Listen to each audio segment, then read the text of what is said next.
Just want to start this off by saying Craig T. Nelson is awesome. I watched Poltergeist a lot as a kid, and he's from my hometown. This is Shere Khan, he might talk a little bit during this. Superhero deconstructions are often used to show the real-world ramifications of beings in our society with the power of gods. With this subgenre, though, we often get a glimpse of some of the most human moments in all of literature. Today I'm going to be breaking down the 1 and 2, and we are going to dissect a scene from each movie that I believe shows the most human emotions in all of comic book media. Incredibles 1. Why are the other heroes in costumes at the wedding? The plane scene is a fucking nightmare.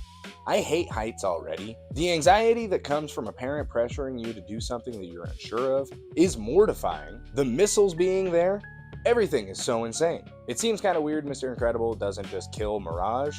She was just in on the murder of his family, and he shows no issues killing the fuck out of Syndrome and all of his other henchmen. The bad guys talk that Helen gives to the kids is top-notch. Any parent trying to explain the dangers of society and strangers should just 100% say this to their kids. It's hard to find definitive maths on this, but Dash would have been running between 50 and 100 miles per hour to be running on water. Mythbusters did an episode on this, and I guess they kind of proved that you just couldn't really do it, but that's lame, so we're gonna say he was going 69 miles per hour. Combo powers is fucking awesome. It's literally the best part of any superhero team-up. Shout out if you played Ultimate Alliance. This movie came out in 2004. The RV use is really fun. It weirdly makes it feel like a road trip movie. Frozone being able to handle himself against the newest version of the machine makes a lot of sense. He was supposed to be the next test, but they went with Mr. Incredible instead, so they never tested against the Colt. It also proves Frozone is stronger than Mr. Incredible. There's like a single frame of black when Syndrome hits the wall to note that he's knocked out, and I just love that. This movie was breaking down toxic masculinity in 2004. Mr. Incredible breaking down to Elastigirl is so peak.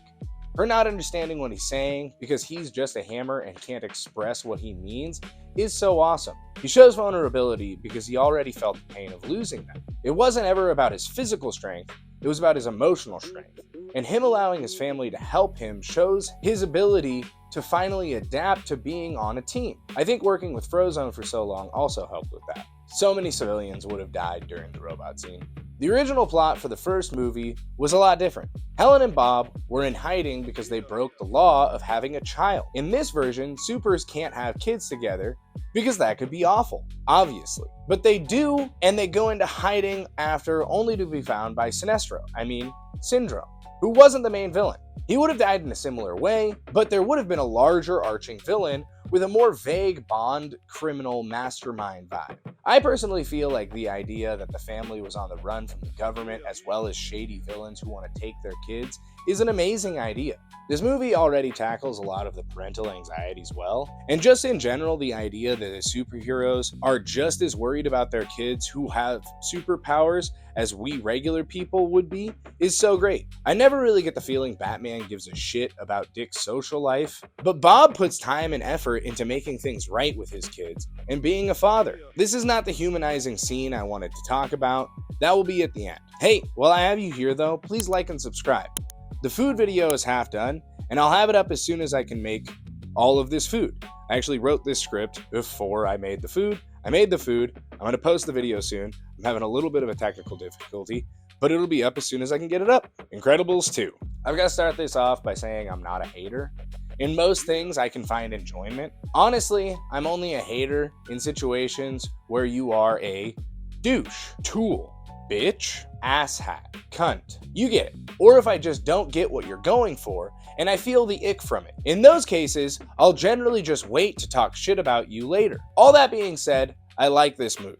And I really don't get why there was a lot of hate for it. The whole plot kind of feels like a reverse They Live. If you haven't seen that movie, you gotta check it out. Rip Roddy the Rod. While the villain's tone in The Incredibles 2 actually fits a sequel better than the first film, the ultimate motivation can feel a bit muddled. Syndrome was a brilliant villain because of his personal connections to Bob. It makes the stakes deeply impactful. In contrast, Evelyn feels more like a classic James Bond villain, slightly detached, vague, and operating just a step away from being evil for evil's sake. Her brother seems to exist as a narrative foil, showing the two different paths a person could take after experiencing the same childhood tragedy. Much of the audience confusion stems from the duality of the threat. As screenslaver, the villain's apparent motive is to criticize society's screen addiction and media manipulation. However, Evelyn's true overarching goal is to permanently demonize superheroes. Because Evelyn explicitly states that she created the screenslaver persona, the movie asks us to view them as two separate entities, a puppet and a puppeteer. While the film might have been more straightforward if Screenslaver had been an independent character, the execution still works well. It serves a great thematic purpose. It proves that superheroes are ultimately human and easily fooled, while demonstrating that normal humans can plot on a level that the supes never see coming. In the end, it beautifully shows that neither side truly has the upper hand. It would have been really cool if there was a blind character that wasn't affected at all. This whole movie would have been solved if somebody just closed their eyes though, right? Is this just Bird Box? Helen goes for Frozone before her husband because she knows he's more powerful. Why doesn't Lucius come over more? It takes the kids to get him to come and check on Bob, but if they're close homies, he should just be checking on him at all the time. He should just be checking on him regularly. I'd check in on my homie if he lost his house in an explosion. I think it would have been really funny if in 2, they made Evelyn give Elastigirl piss in a cup. Probably would have been ahead of its time as a reference. Never mind, Incredibles 2 came out 2 years after BVS. Elastigirl would have closed her eyes when the glasses were put on her. It's just a natural reaction. I've heard a lot of people talk about how this movie is a step back in character development. I completely disagree on this though. This movie starts with the stark reality check that they are still not welcome, and them fucking up is why they all went underground in the first place. It reclaims the stakes in this world. Just because the two old dudes in the end of 1 were okay and everyone seemed happy because the problem actually got solved, I feel like if Syndrome wasn't really dead, there could have been more backlash. If the general public had learned that he was a crazed fan that took his obsession too far, then what would stop another person from doing the same in their eyes? Back to the beginning of this video, these are superhero deconstructions. If it was a typical superhero movie, after they saved the day, society would accept them with open arms, and they'd be able to return to superhero work. The reality is, they just got a pass for actually saving the day this time, and the world never got to learn the chance about Mr. Incredible and Sinestro's Syndrome's connection. Even as convoluted as it may be, Mr. Incredible is why the robot attacked the city in the first place. When they fail again, the general public and the government doesn't take it lightly, and they stop funding them altogether. 49 people die in these movies. I actually didn't have to count this one either. It's in the wiki. Often in kids' movies, there are scenes that are added for gravity and to appeal to the adults in the room. These movies are packed with subtle references and nods to the family life and just day-to-day mundane adult things. However, there is one scene from each movie that really feels like an actual human conversation. Real blurting out words, actual frustration in the tone and dialogue, as well as a real relationship where both parties care about the other person. I'm going to start with the second movie first. When Helen and Bob are on the phone after their first days, Helen jumps to conclusions that something happened to Jack and frantically says she's going to come home. Without realizing it, she has played her hand, and this lets Bob know she doesn't believe in him. So she apologizes and reassures him that she actually does trust him. Then he immediately betrays her trust by lying to her about the kids. He spends the next portion of the movie rectifying these things, being the actual dad he's meant to be and can be. He even bites his tongue and feigns happiness for her when she tells him of the hero work that she did that he desperately wants to be doing. He is giving up on his dreams to allow her to pursue hers, in hopes that they can all one day join again in their dreams.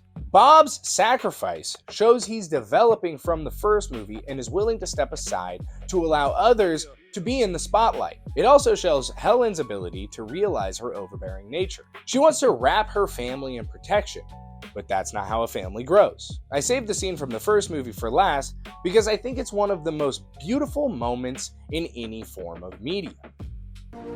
Not again. I'm not strong enough. Ellen is still upset because Bob lied to her about what he was doing, or he apparently continues to lie. Her trust isn't fully repaired, so she attacks him for not letting her in still. She feels like him not letting her help shows he doesn't want to believe in her, and in a way doesn't trust her. He breaks down though.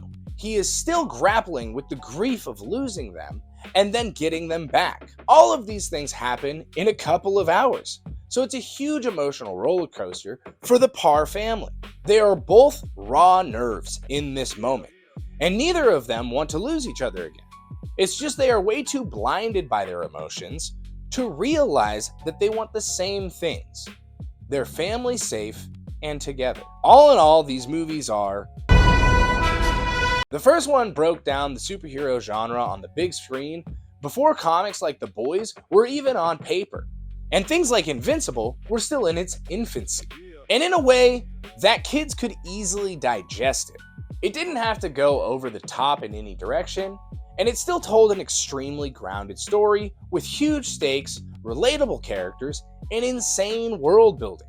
The first movie is without a doubt one of my favorite movies of all time, and the second one has a great social commentary on media consumption and manipulation. The Parr family is one of the best families in children media. They will come up as examples for the family dynamic video that will eventually come out. But this is how a family unit should work. Fighting and conflicts resolve in this with proper accountability and both parties working towards better outcomes. No one is sweeping generational trauma under the rug, so that way a quinceañera can go smoothly. With all that being said, I really do hope that you are having a wonderful time of your life, brother.